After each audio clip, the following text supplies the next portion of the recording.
میں رہیں گے، اور قرآن مجید کو سمجھ کر اس کے مفاہیم و مطالب کے ساتھ ایک رکوع کم از کم پوری زندگی اپنی زندگی کے نصاب میں آپ کتنا وقت مختلف امور کے لیے سرانجام دیں گے۔ یہ کتاب انسانی ہدایت کے لیے، انسانی تربیت کے لیے، اس سے کوئی اور بہتر اور مؤثر جو ہے وہ نصاب نہیں ہو سکتا۔ انسان سازی کا بہترین ذریعہ ہے یہ کتاب، اور اس کتاب کے ذریعے سے جو ہے وہ انسان پستیوں سے اٹھ کے بلندیوں تک جا پہنچتا ہے۔ اقبال نے تو کہا کہ گر تمہیں خواہی مسلمان زیستن، نیست ممکن جز بقرآن زیستن۔ اگر تو مسلمان بن کے جینا چاہتا ہے تو قرآن کے بغیر ایک قدم بھی نہیں چل سکتا۔ تو آگے چل کے اسی نظم میں کہا کہ فاش می گوئم آنکھ در دل مزمرست، ای کتابیں نیست چیزیں دیگرست۔ اگر میں کھل کے بیان کر دوں جو میرے سینے میں چھپا ہے تو میں تجھے بتا دوں کھل کے یہ کتاب نہیں، یہ کوئی اور ہی شے ہے۔ کن لوگوں کو کہاں سے اٹھایا اور یہ کتاب کہاں تک لے گئی، جو باہمی جنگ و جدل میں الجھے ہوئے تھے اور حرف شناس بھی نہیں تھے، جو سواد آشنا بھی نہیں تھے، پھر انہوں نے جو ہے وہ روما کی سلطنت بھی الٹ کے رکھ دی۔ یہ کرشمہ تھا اس کتاب کا جس نے زندگی کا جمال ان کی روحوں کے اندر پیدا کیا۔ تو میں اور آپ اپنی زندگی میں قرآن مجید سے کبھی بھی دور نہ ہوں، روزانہ کی بنیاد پہ آپ تلاوت کلام مجید اپنی زندگی میں شامل رکھیں۔ انشاءاللہ اس کے اجالے دنیا میں اور آخرت میں آپ اپنی آنکھوں سے مشاہدہ کریں گے۔ حضرت امام احمد بن حنبل فرماتے ہیں میں نے رب سے کہا کہ مجھے اپنا قرب عطا کر، آواز آئی میرا قرب چاہتے ہو تو قرآن پڑھ کر۔ یہ رب کی قربت کی بھی ضمانت ہے اور ضبط نفس اور باطن کی تربیت کا بھی ذریعہ ہے۔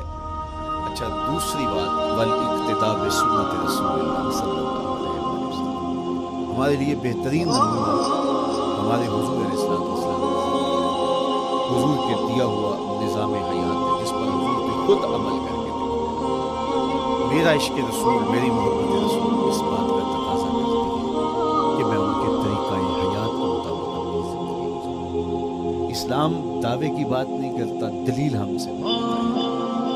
آج میں کہتا ہوں میں عاشق رسول ہوں، اور اتنا بڑا عاشق رسول ہوں کہ میرے جیسا زمانے میں دوسرا کوئی نہیں۔ میرے جذبات ایسے دکھائی دیتے ہیں آسمان کو چیر دوں گا، زمین کو پھاڑ دوں گا، لیکن ہمسایوں کے ساتھ میرا سلوک بتاتا ہے کہ میں عاشق رسول نہیں ہوں۔ دوستوں کے ساتھ میرا رویہ بتاتا ہے کہ میں عاشق رسول نہیں ہوں۔ میں کسی سے وعدہ کرتا ہوں اور پھر اس پہ پورا نہیں کر پاتا، تو صاحب پھر آپ عاشق رسول نہیں ہیں، آپ کچھ اور ہیں۔ عشق رسول تو یہ ہے کہ میرے محبوب علیہ السلام نے کسی سے عہد کیا ہے کہ تمہارے آنے تک میں یہاں کھڑا ہوں، اور وہ جا کے بھول جاتا ہے، اور میرے حضور 3 دن وہاں منتظر رہتے۔ وہ اچانک گزرا اور دیکھا تو حضور علیہ السلام کھڑے، تو خود پریشان، صرف اتنی بات اسے کہی، صاحب تو نے مجھے مشکل میں ڈالا، تو نے مجھے مشقت میں ڈالا۔ عہد کیا ہے تو پھر اس کی پاسداری نبھا کے دکھائی۔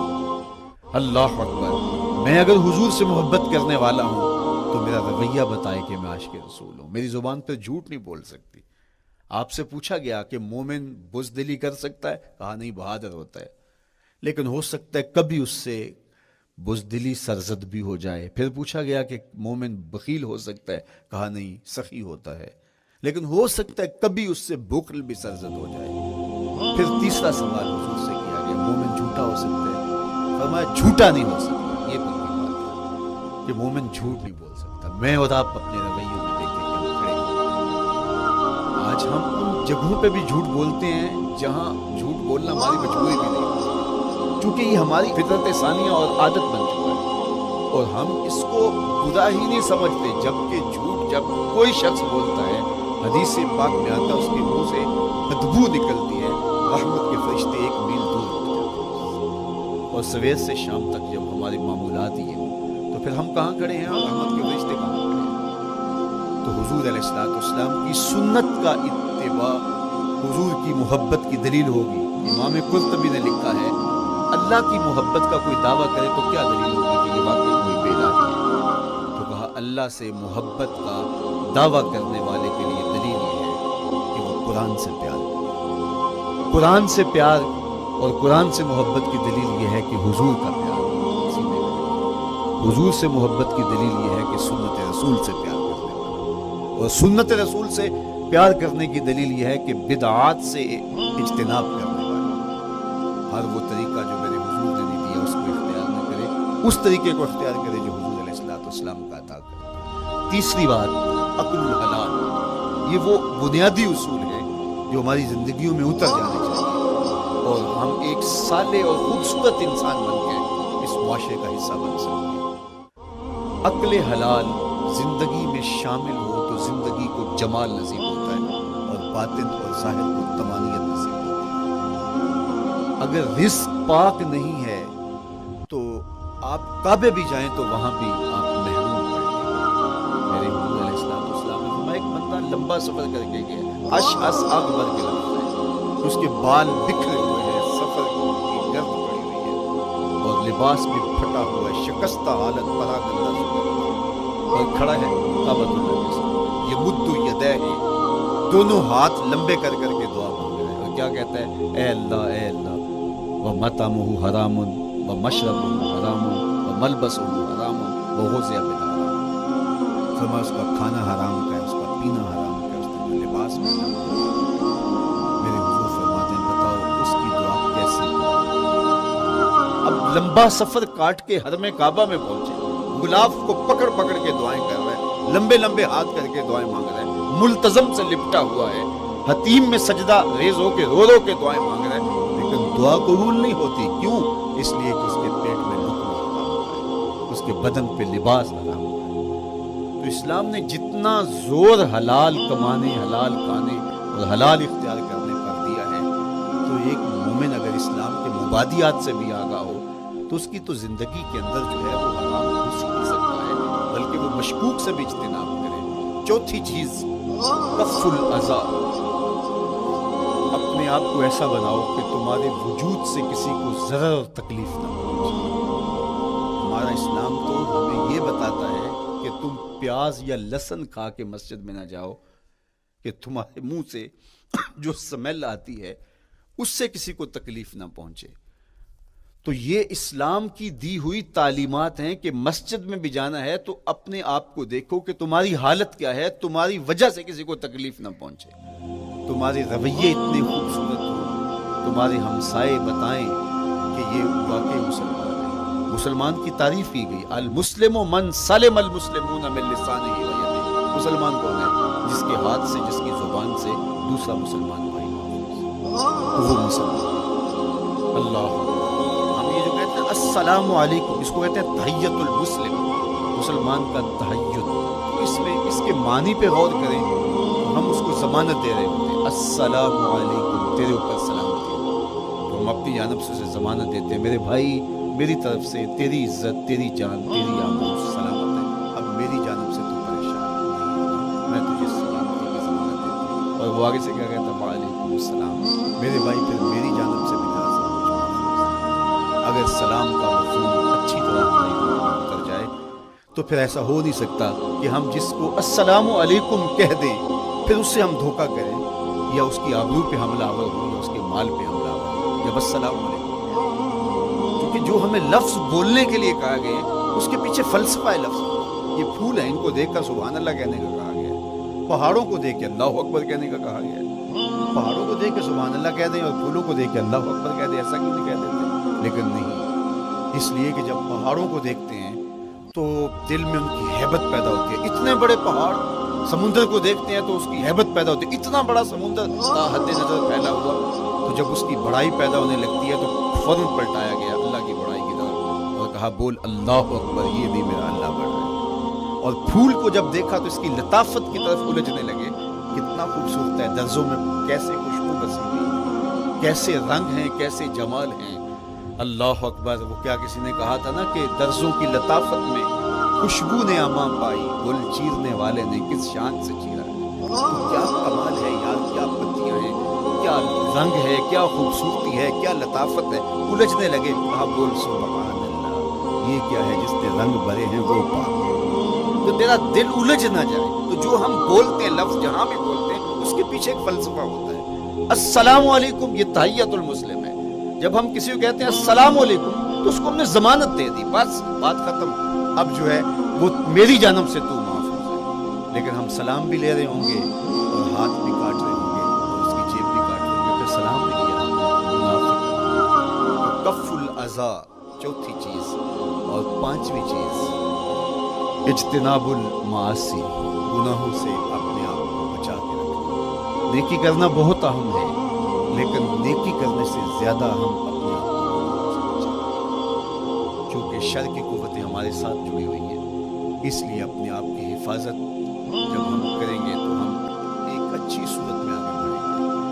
और छठी चीज़ वो है अत्तौबा। तौबा तसलसल के साथ करते रहिए। ये तसव्वुर के बुढ़ापे में तौबा करेंगे, ये तसव्वुर कहाँ से है? या हमारे यहाँ आजकल ये कल्चर पैदा हुआ है कि लैलतुल क़द्र या शबरात के दिन सारे जुड़ के तौबा करने बैठ जाते हैं और पूरा साल अपनी मर्जी की ज़िंदगी गुजारते हैं। ऐसा नहीं है। मेरे हुजूर के दामन पे एक भी गुनाह का धब्बा नहीं था। हम नबियों की इस्मत के कायल हैं, किसी नबी पर कोई गुनाह का धब्बा नहीं होता। अगर इस इम्कान को भी तस्लीम कर लिया जाए तो सारी शरीयत मशकूक हो जाती है। लेकिन इसके बावजूद हुजूर फरमाया, मैं दिन में अल्लाह से 100 बार तौबा करता हूँ, एक दिन में 100 मरतबा तौबा करता। मैं और आप देखें कि हम क्या इस मामूल को अपनी ज़िंदगी में शामिल किए। जब इंसान तौबा करता है, जब गुस्ल कर लेता है ना एक दफ़ा, तो फिर वो बच बच के चलता है कि कोई घर दोबारा पैदा हो, और जब वो लुथड़ा हुआ हो तो फिर उसको परवाह भी नहीं होती। इसलिए हमें बार बार गुस्ल करने की, बार बार तौबा करने की तरकीब दी गई है, ताकि हम फिर नए गुनाहों से बचते रहें। तो अपनी ज़िंदगी में तौबा का तसलसल कीजिए, शाम सवेरे सुबह बार बार अल्लाह से तौबा को रजू कीजिए। और आखिरी चीज़ अदाउल हुकूक, हुकूक का अदा करना। हमारे ज़िम्मे जो हुकूक आयद होते हैं वो हमारे वालिदैन के हैं, वो हमारे बहन भाइयों के हैं, वो हमारे दोस्तों के हैं, हमसायों के हैं, हमारे असातिज़ा के हैं, क्लास फेलोज़ के हैं। वो हुकूक हत्ता कि जानवरों के क्यों नहीं, दस्तबरदार नहीं हो सकते हम। ये मोमिन की ज़िंदगी है, ये हमारा नज़्म हयात है, ये इस्लाम का दिया हुआ मंशूर है, ये तरीक़ा ज़िंदगी है कि हम एक एक के हक़ को अदा करते हुए अपनी ज़िंदगी को बसर करें। बिलखुसूस मैं तलबा से मुखातिब हूँ कि ये उम्र तरबियती एतबार से सबसे अहम उम्र है। सैयदना अली मुर्तज़ा रज़ियल्लाहु ताला अन्हु फरमाते हैं कि 15 साल से लेकर के 20 साल तक की उम्र में इंसान के नस्लियात पुख्ता होते हैं और उसकी आदतें जमती हैं। ये दूसरे कहते हैं 13 से 19 साल तक की, वो कहते हैं ये बड़ी अहमियत की आमद है। तो 13 से 19 साल या 15 से 20 साल तक की उम्र, बास का होता है कि अभी बच्चे हैं, माँ बाप भी सुस्ती करते हैं कि इनको तहज्जुद का आदी अब क्यों बनाएं, अभी तो ये बच्चे हैं, इनको इन चीज़ों से, छोटी छोटी चीज़ों का आदी अब क्यों बनाएं। जब बड़े होंगे, समझदार होंगे, जिम्मेदारियों का बोझ आएगा, सब कुछ कर लेंगे, तो फिर उस वक्त करना मुश्किल होता है, फिर कर नहीं पाता। जो सीखना है, जो आदतें पुख्ता करनी है, वो इसी ज़िंदगी में। तो ये आपका एक मौका है, आपको कोई माहौल फराहम हुआ है, आपके हमसाए, आपके क्लास फेलोज़ हैं जो आपके साथ कमरे में रह रहे हैं। हमसायगी के हुकूक अदा करने का जो अंदाज़ है वो यहाँ ही सीखिए और अपने अंदर उसको मुतहक्किक कीजिए, पुख्ता कीजिए। इसी तरह अपने गुफ्तगू के लहजों में शाइस्तगी, अपने अंदाज के अंदर खूबसूरती और अपने रवैयों के अंदर जमाल पैदा करने की कोशिश करें। अपने आप को मुयस्सर बनाएं और शरीयत के बताए हुए उसूल और ज़ाब्तों के मुताबिक आप जब ज़िंदगी के चंद दिन गुजार लेंगे, फिर ज़िंदगी गुजारने का नशा आने लग जाएगा। क्योंकि जब हम अपनी ख्वाहिश की ज़िंदगी गुजारते हैं तो फिर हम खुद बेचैन और मुस्तरब होते हैं, इसलिए कि हमें उस तरह ज़िंदगी गुजारनी चाहिए जिस तरह हमारे रब ने हमें बताया। आप कोई भी मशीन खरीदते हैं, कोई भी चीज़ लेते हैं तो उसके साथ छोटी सी बुक देते हैं, आपको उसका तरीका इस्तेमाल बताते हैं कि इसको यूँ इस्तेमाल करोगे तो देर पर इसके फ़ायदे। अगर ये माइक हम उस तरह इस्तेमाल नहीं करते, अपनी ख्वाहिश से इस्तेमाल करेंगे, तो फिर नतीजा क्या होगा कि थोड़े दिनों के बाद जो है वो खराबी की तरफ सिलसिला चलेगा। इस तरह ये वजूद जिस पाकीज़ा ज़ात ने बनाया है, उसने हमें बताया है कि इसको इस्तेमाल कैसे करना है और इस ज़िंदगी को कैसे गुजारना है। और फिर इंसान को एक मॉडल और नमूना भी चाहिए, तो कहा नमूना देखना है तो मोहम्मद अरबी की ज़ात देख लो। इधर देखते जाओ और ज़िंदगी गुजारते जाओ, देखना तुम्हारी ज़िंदगी कितनी खूबसूरत और कितनी पुरवकार गुजरती है। اللہ آپ کو دنیا آخرت کی برکت دے، اپنی پناہوں اور اپنی امان اور اپنی حفاظتوں کا حساب لے، اور آنے والا کل اللہ بہتر فرمائے